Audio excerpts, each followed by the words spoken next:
Subscription کے button کو دبائیے اور ساتھ بیل آئیکن پر کلک کیجیے تاکہ آپ کو تمام ویڈیو فوراً مل سکیں۔ اس ویڈیو پسند آنے کی صورت میں اسے لائک، کمنٹ اور شیئر کرنا مت بھولیں۔ ربیہ اور انجلا اوپر کی منزل کے کمرے میں کھانا کھا رہی تھیں۔ اچانک نیچے انہیں شور سنائی دیا۔ ربیہ نے چونک کر کہا، شاید احمد کے ساتھ کوئی لڑ رہا ہے۔ انجلا نے کہا، یہ جیمز ہوگا، میں آج اس کی خبر لوں گی۔ کبھی کبھی مجھے احمد پر بھی غصہ آتا ہے، وہ ہاتھی کی طرح مضبوط ہے لیکن پھر بھی ہر نوکر سے مار کھا لیتا ہے۔ ربیہ نے کہا، یہاں ہر مسلمان ہر عیسائی کو اپنا آقا سمجھتا ہے۔ انجلا نے خادمہ سے کہا، جاؤ جیمز کو بلا لاؤ، آج میں اس کی خبر لیتی ہوں۔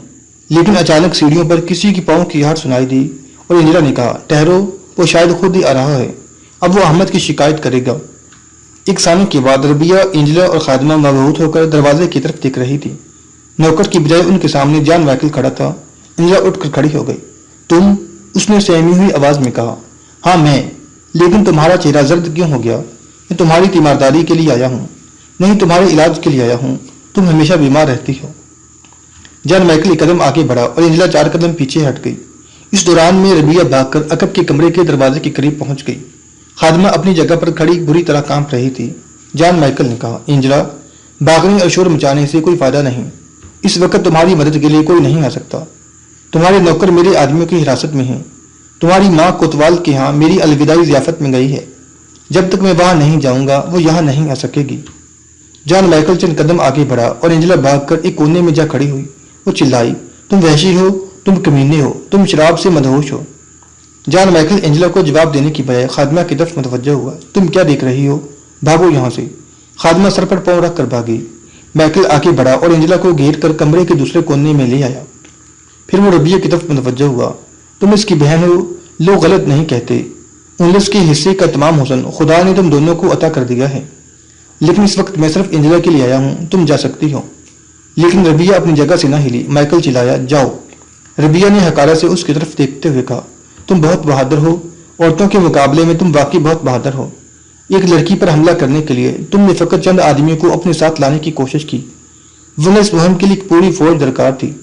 تم اپنا خنجر کیوں نہیں نکالتے؟ انجلا، اسے بتاؤ کہ تمہارے ہاتھ خالی ہیں۔ فریڈینڈ کے نائٹ کا وار خالی نہیں جانا چاہیے، ورنہ کلیسا کی تاریخ میں بہادری کا ایک کارنامہ کم ہو جائے گا۔ مائیکل نے غصے سے کانپتے ہوئے کہا، بدزبان لڑکی، خاموش رہے، تو مجھے نہیں جانتی۔ ربیہ نے کہا، میں تمہیں جانتی ہوں، تم ایک بہادر نائٹ ہو، تم اس شہر کے گورنر ہو۔ کلیسا کو تم پر ناز ہے، کلیسا کو اس بات پر ناز ہے کہ تم نے اس کا جھنڈا معصوم لڑکیوں کی عصمت کے خون میں رنگا ہے۔ کلیسا کو اس بات پر ناز ہے کہ تم جیسے بہادروں کی بدولت اس کا سفینہ بے گناہوں کے خون کے سمندر میں تیر رہا ہے۔ میں تمہیں جانتی ہوں، تم مردوں کے مقابلے میں بھیڑ اور عورتوں کے مقابلے میں شیر ہو۔ مائیکل زخمی درندے کی طرح آگے بڑھا اور اس نے ربیہ کو دونوں بازوں سے پکڑ کر جھنجھوڑنے کے بعد عقبی کمرے کی طرف دھکیل دیا۔ ربیہ منہ کے بل گری۔ اتنی دیر میں انجلا بھاگ کر سیڑھیوں کی طرف کھلنے والے دروازے سے باہر نکل چکی تھی۔ مائیکل اس کی طرف متوجہ ہوا تو ربیہ نے جلدی سے اٹھ کر دروازے کو بند کر کے کنڈی لگا دی۔ مائیکل انجلا کے پیچھے بھاگا۔ انجلا تیزی کے ساتھ نیچے اترتے ہوئے چلا چلا کر لوگوں کو مدد کے لیے بلا رہی تھی۔ نصف سیڑھیاں اترنے کے بعد اس نے محسوس کیا کہ محل میں اس کی آواز پر لبیک کہنے والا کوئی نہیں۔ اسے ربیہ کا خیال آیا اور اس کے پاؤں وہیں رک گئے۔ اچانک اسے نیچے سے چند آدمیوں کے کہکے سنائی دیے۔ سیڑھیوں کی شمع جل رہی تھی۔ اس نے جلدی سے ہاتھ مار کر شمع نیچے گرا دی۔ مائیکل کے آدمی کہکے لگاتے ہوئے اوپر آ رہے تھے۔ انجلا کو خیال آیا کہ اگر وہ بلائی منزل کی باہر کی گیلری تک پہنچ جائے تو وہاں سے اس کی چیخ پکار قلعے کے دروازے کے پہروداروں تک پہنچ سکے گی۔ وہ دبے پاؤں اوپر چڑھی۔ زینے کے آخری موڑ پر اسے ایک خوفناک کہکا سنائی دیا۔ وہ مائیکل کے مضبوط بازوں کی گرفت میں آ چکی تھی۔ وہ چلا رہی تھی، ظالم، دغاباز، کمینے، مجھے چھوڑ دو، مجھے چھوڑ دو۔ جان مائیکل نے اوپر آنے والے سپاہیوں کو آواز دی، تم اب قلعے کے دروازے پر کھڑے رہو، جب تک میں اجازت نہ دوں اس طرف کوئی نہ آئی۔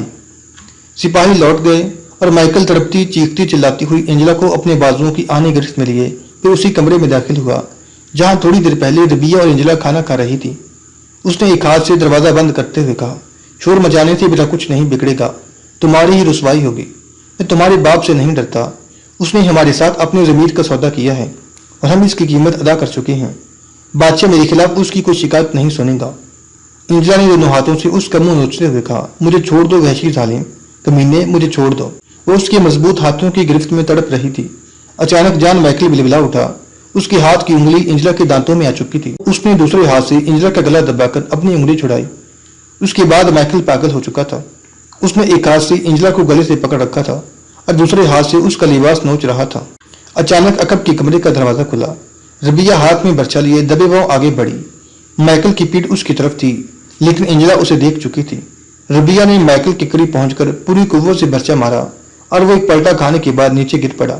برچے کی تیز نوک اس کے سینے کی آر پار ہو چکی تھی، وہ تڑپ رہا تھا۔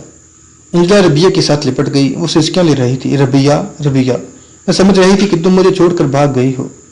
وہ کہہ رہی تھی، مجھے برچہ تلاش کرنے میں دیر لگی، مجھے باہر کے کونے کی سیڑھی سے اتر کر احمد کے کمرے میں جانا پڑا، لیکن تم نے اسے قتل کر دیا، اب کیا ہوگا؟ نہیں نہیں ربیہ، تم نے اسے قتل نہیں کیا، اسے میں نے قتل کیا ہے، اور میں بڑی سے بڑی عدالت کے سامنے اس بات کا جواب دے سکوں گی کہ میں نے اسے قتل کیا ہے۔ میں ابھی اس کے سپاہی آ جائیں گے، تم اپنے کمرے میں چلی جاؤ۔ ربیہ، جلدی کرو خدا کے لیے۔ ربیہ نے اطمینان کے ساتھ جواب دیا، نہیں انجلا، تم مجھے اس نیکی کے ثواب سے محروم نہ کرو۔ نہیں ربیہ، میں تمہیں ایسا نہیں کرنے دوں گی، نہیں نہیں، کبھی نہیں۔ انجلا پھوٹ پھوٹ کر رو رہی تھی۔ ربیہ نے کہا، انجلا، تمہارا سارا جسم اریاں ہو رہا ہے، چلو اپنا لباس تبدیل کرو۔ انجلا نے کہا، پہلے یہ وعدہ کرو کہ تم اس معاملے میں خاموش رہو گی۔ ربیہ جواب دینے کی بجائے اسے بازو سے پکڑ کر کھینچتی ہوئی اس کمرے کی طرف لے گئی۔ گیلری میں کوئی نہ تھا، مائیکل کے آدمی نیچے شور مچا رہے تھے۔ وہ چھوٹا سا کمرہ جس میں انجلا کے کپڑے اور عرش کا دوسرا سامان تھا، اس کے سونے کے کمرے کے پیچھے تھا۔ انجلا نے اس کمرے کا دروازہ کھولا، اندر تاریکی تھی، اس لیے ربیہ نے دوسرے کمرے سے شمع اٹھا کر اندر رکھ دی اور انجلا سے کہا، تم جلدی سے اندر جا کر لباس تبدیل کرو، میں یہاں کھڑی ہوں۔ جب انجلا لباس تبدیل کر رہی تھی، ربیہ نے دروازہ بند کر کے باہر سے کنڈی لگا دی۔ انجلا اندر سے چلا رہی تھی، ربیہ، ربیہ، خدا کے لیے دروازہ کھول دو۔ ربیہ نے کہا، انجلا خدا حافظ۔ اس نے اندر سے کہا، نہیں نہیں، زندگی اور موت میں میرا اور تمہارا ساتھ تھا، تم میرے ساتھ دھوکہ کر رہی ہو۔ ربیہ، میری ربیہ، میری بہن۔ انجلا رو رہی تھی۔ ربیہ نے اپنے آنسو پہنچتے ہوئے کہا، انجلا، تمہارے دل میں یہ خیال کیوں کر پیدا ہوا کہ میں تمہیں اپنے لیے خودکشی کی اجازت دے سکتی ہوں؟ تمہیں یاد ہے کہ تم نے الحمرا میں ان کی جان بچائی تھی؟ اس وقت مجھے ان پر کسی کا احسان گوارا نہ تھا، مجھے تمہاری جرت پر اشک آتا تھا۔ انجلا، یہ کیسا احسان تھا جس کا بدلہ شاید میں اس زندگی میں نہ لے سکتی۔ میرے متعلق تمہارا ہمیشہ یہ خیال رہا ہے کہ میرا دل کمزور ہے، اور اب بھی تمہیں شاید میری کمزوری پر ترس آ رہا ہے، لیکن میں اپنا فرض پہچانتی ہوں۔ انجلا نے اندر سے کہا، ربیہ، دروازہ کھول دو، میں وعدہ کرتی ہوں کہ خاموش رہوں گی۔ نہیں انجلا، میں جانتی ہوں جب وہ بیڑیوں کی طرح میری بوٹیاں نوچیں گے تم سے دیکھا نہیں جائے گا، تم خاموش نہیں رہ سکو گی۔ انجلا نے کہا، ربیہ، میری بات سنو، کیا یہ ممکن نہیں کہ ہم یہاں سے فرار ہو جائیں؟ تم جانتی ہو کہ اس قسم کی کوئی کوشش کامیاب نہیں ہو سکتی۔ اول تو یہ ممکن نہیں، لیکن اگر ہم کسی طرح قلعے سے بھی باہر نکل جائیں تو شہر میں ہمارے لیے کوئی جائے پناہ نہیں۔ صبح تک ہر گھر پر فوج کا پہرا ہوگا۔ اگر ہم شہر سے نکلنے میں بھی کامیاب ہو جائیں تو صبح تک سارا شہر شکاری کتوں کی طرح ہمارا تعاقب کر رہا ہوگا۔ انجلا، میں نے کوئی گناہ نہیں کیا، میں موت سے کیوں بھاگوں؟ میں لوشا کی عدالت میں یہ کیوں نہ کہوں کہ میں نے اپنا فرض ادا کیا ہے؟ میں ان سے رحم کی التجا بھی نہیں کروں گی۔ میرا باپ قوم کا غدار ہے، اسے غداری کا صلہ ملنا چاہیے۔ ممکن ہے کہ میری قربانی کے بعد اس پر توبہ کا دروازہ کھل جائے۔ ربیہ کو محل کے دروازے کی طرف آدمیوں کا شور سنائی دیا۔ وہ گیلری کی طرف بھاگی اور ایک لمحہ پیچھے جھانکنے کے بعد واپس آ کر بولی، انجلا، لوگ دروازے پر جمع ہو رہے ہیں، شاید کوتوال کے گھر سے کوئی اس کا پتہ کرنے آیا ہے، اور مائیکل کا کوئی آدمی اسے بخبر کرنے کے لیے اوپر آ جائے۔ میں جاتی ہوں۔ انجلا، خدا حافظ۔ نہیں نہیں ربیہ، میری بات سنو، میں موت کی آغوش تک تمہارا ساتھ دوں گی۔ ربیہ، ٹھہرو۔ ربیہ، ربیہ، ربیہ جا چکی تھی۔ انجلا کو خدا حافظ کہنے کے بعد ربیہ اس کمرے میں پہنچی جہاں مائیکل کی لاش پڑی ہوئی تھی۔ اس کا خون قالین پر منجمد ہو چکا تھا، اس کی شکل سخت ہیبتناک بن چکی تھی۔ ربیہ نے دوسرے کمرے سے ایک چادر لا کر اس کے منہ پر ڈال دی اور خود ایک کرسی پر بیٹھ گئی۔ تھوڑی دیر بعد اسے سیڑھی پر کسی کے پاؤں کی آہٹ سنائی دی۔ کسی نے دروازے کے قریب پہنچ کر کہا، آقا، بہت دیر ہو گئی، کوتوال کے آدمی آپ کے متعلق پوچھ رہے ہیں۔ ربیہ اپنے دھڑکتے ہوئے دل پر قابو پا کر اٹھی اور دروازہ کھول کر باہر جھانکتے ہوئے بولی، ادھر آؤ، میرے کمرے میں ایک شرابی کی لاش پڑی ہوئی ہے، دیکھو تم اسے پہچانتے ہو؟ سپاہی بدحواس ہو کر اندر داخل ہوا۔ ایک ثانیہ کے لیے اس نے ربیہ کی طرف دیکھا اور پھر جھک کر کپڑا اٹھا دیا۔ جان مائیکل، وہ بدحواس ہو کر چلایا۔ ربیہ نے کہا، تم اسے جانتے ہو؟ سپاہی نے جواب دیا، یہ شہر کا گورنر ہے، یہ فریڈینڈ کا مشہور نائٹ ہے، یہ ملکہ کا رشتہ دار ہے، اسے کس نے قتل کیا؟ ربیہ نے کہا، تمہیں مجھ سے اس کے متعلق کوئی سوال پوچھنے کا حق نہیں، تم جا کر کوتوال کو اطلاع دو، لیکن اس کے بدلے ہم سب کو پھانسی دی جائے گی۔ ہم جانے سے پہلے اس کے قاتل کو گرفتار کرنا ضروری سمجھتے ہیں، اس کو میں نے قتل کیا ہے۔ سپاہی ایک لمحہ کے لیے مبہوت ہو کر ربیہ کی طرف دیکھتا رہا، ربیہ نے چلا کر کہا، جاتی کیوں نہیں؟ میری طرف کیا دیکھ رہے ہو؟ کہ تم یہ نہیں جانتے کہ اس شہر کا اصلی حاکم میرا باپ ہے؟ وہ اس شہر کا حاکم ہی نہیں، فردینینڈ کا دوست بھی ہے۔ تم ایسے شخص کی حفاظت کا ذمہ کیوں لیتے ہو جو شراب پی کر شرفا کے گھروں میں گھس آتا ہے؟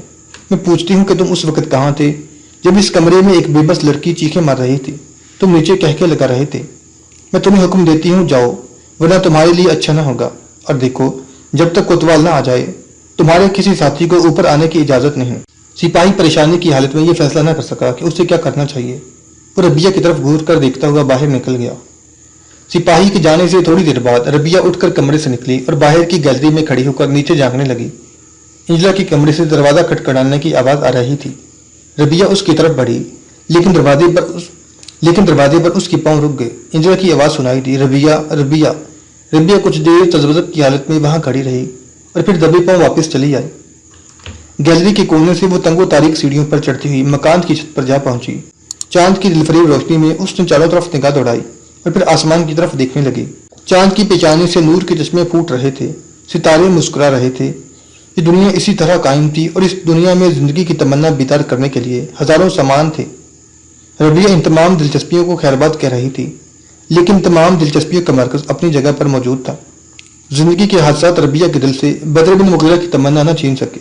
طوفان گزر چکے تھے اور وہ ٹھنڈے دل سے اپنے مستقبل کے متعلق غور کر رہی تھی۔ اسے قید خانے کی تاریکی کا خوف نہ تھا، اسے پھانسی پر لٹکنے یا آگ میں جلائے جانے کا ڈر نہ تھا۔ موت کا چہرہ اس کے لیے بھیانک نہ تھا، لیکن اپنے دل میں بدر بن مغیرہ کی تمنا لے کر موت کے دروازے پر دستک دینا اس کے لیے ہمت آزما تھا۔ کاش وہ مرنے سے پہلے اسے دیکھ سکتی، کاش وہ اسے یہ کہہ سکتی کہ میں ایک نئی زندگی میں تمہارا انتظار کروں گی، کاش وہ اس کے لیے زندہ رہ سکتی، کاش اس کی موت کے بعد یہ چاند، یہ ستارے بدر کو اس کی یاد دلا سکتے، اسے یہ بتا سکتے کہ اس کی زندگی میں کوئی شام ایسی نہ تھی جب وہ اس کی یاد سے غافل تھی۔ ربیہ نے اپنے دل میں کہا، لیکن میں کیا سوچ رہی ہوں؟ بدر صرف میرے لیے نہیں، وہ قوم کا سپاہی ہے، وہ مجھ جیسی ہزاروں لڑکیوں کی ناموس اور عصمت کی حفاظت کے لیے لڑ رہا ہے۔ میں کس قدر نادان ہوں۔ میں یہ سمجھ رہی ہوں کہ اس وقت وہ بھی کسی پہاڑی پر کھڑا اس چاند، ان ستاروں کو دیکھ رہا ہوگا اور یہ اس کے دل میں میری یاد تازہ کر رہے ہوں گے۔ میں سوچ رہی ہوں کہ وہ میری آوازیں سن رہا ہے، میں سوچ رہی ہوں کہ وہ میری آہیں سن رہا ہے، میرے آنسو دیکھ رہا ہے، لیکن یہ اس کی توہین ہے۔ اس کے تصور میری ذات تک محدود نہیں رہ سکتا۔ وہ اس وقت ہزاروں بیکس لڑکیوں کی چیخیں سن رہا ہوگا، ان کے آنسو دیکھ رہا ہوگا۔ آنسوؤں اور راہوں کے اس طوفان میں اس کے لیے میری آواز پہچاننا بھی مشکل ہوگا۔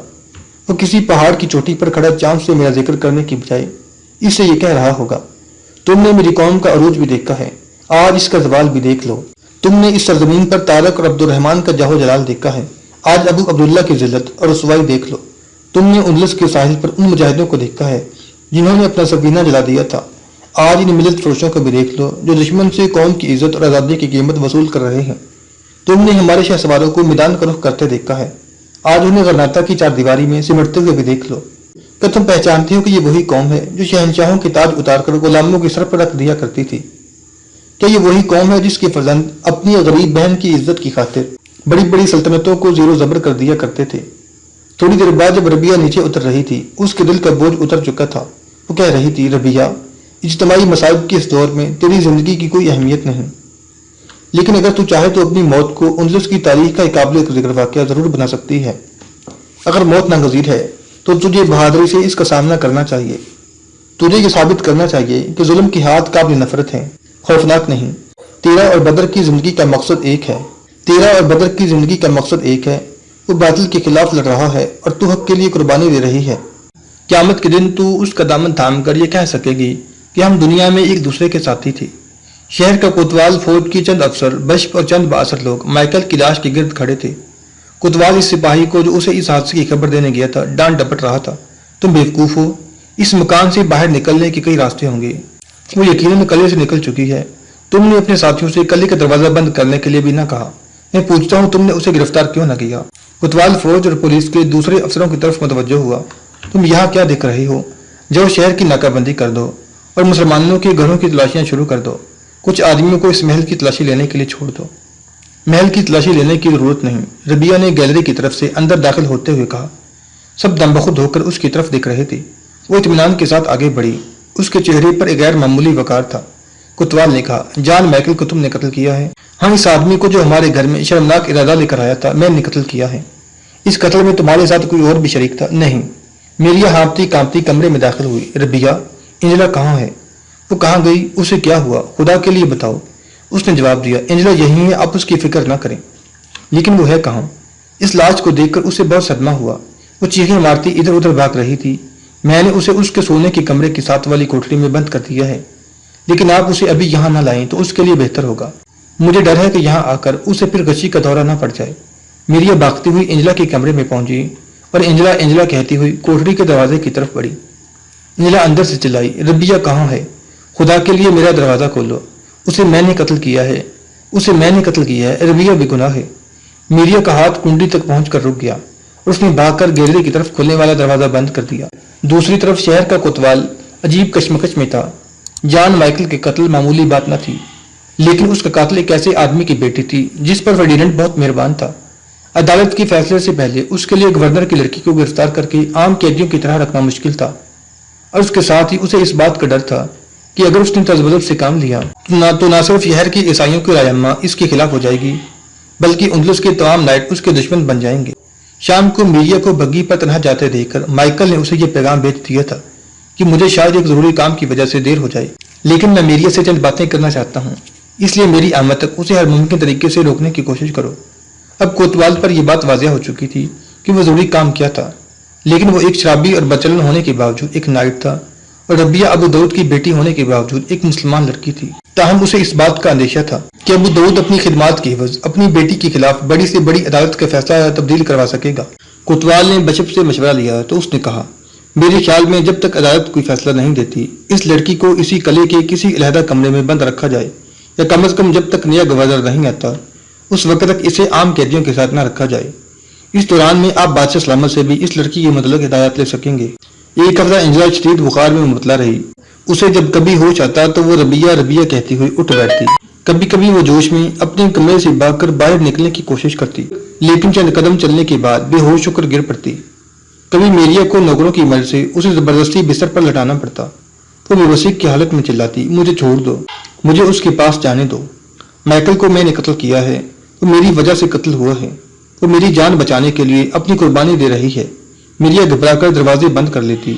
شہر کی خواتین اس کی تیمارداری کے لیے آتی، لیکن میریا کسی نہ کسی بہانے انہیں انجلا کے کمرے میں جانے سے روک دیتی۔ میریا کو یہ پریشانی بھی تھی کہ کہیں ان دنوں ابو داؤد نہ آ جائے۔ اسے اس بات کا ڈر تھا کہ وہ انجلا کے لیے ربیہ کو قربان نہیں ہونے دے گا۔ انجلا کی نسبت وہ ربیہ سے زیادہ پیار کرتا تھا، اس لیے میریا نے اس کو اس واقعے کی اطلاع نہ بھیجی۔ پہلے اسے ربیہ کی طرف سے بھی خطرہ تھا کہ کہیں عدالت میں وہ اپنے بیان سے پھر نہ جائے، لیکن یہ خطرہ اب ٹل چکا تھا۔ ربیہ پادریوں کی عدالت میں اپنے جرم کا اقبال کر چکی تھی۔ عدالت کے نام عذابیلہ کا یہ حکم آ چکا تھا کہ جان مائیکل کے قاتل کو سخت سزا دی جائے۔ مائیکل کے قتل کے بعد عیسائیوں کو جو شکروج کا یہ عالم تھا کہ وہ اس کے جنازے میں شریک ہونے سے پہلے کئی مسلمانوں کو موت کی گھاٹ اتار چکے تھے۔ شہر کا کوتوال اشبیلیہ کی حاکم اعلیٰ کو لکھ چکا تھا کہ اگر اس لڑکی کو فوراً سزا نہ دی گئی تو شہر میں سخت بدامنی کا خطرہ ہے۔ فرڈیننڈ کو میدان جنگ میں اس واقعے کی اطلاع ملی۔ اگر مقتول کوئی اور تو شاید وہ اس معاملے کو دبانے کی کوشش کرتا، لیکن مائیکل اس کا نائٹ تھا، وہ ملکہ کا قریبی رشتہ دار تھا، اور ملکہ یہ سننے کے لیے تیار نہ تھی کہ قاتل کون ہے اور اس کے باپ کی کیا خدمات ہیں۔ جان مائیکل بہرحال ایک نائٹ تھا اور اس کی قاتل ایک مسلمان لڑکی تھی۔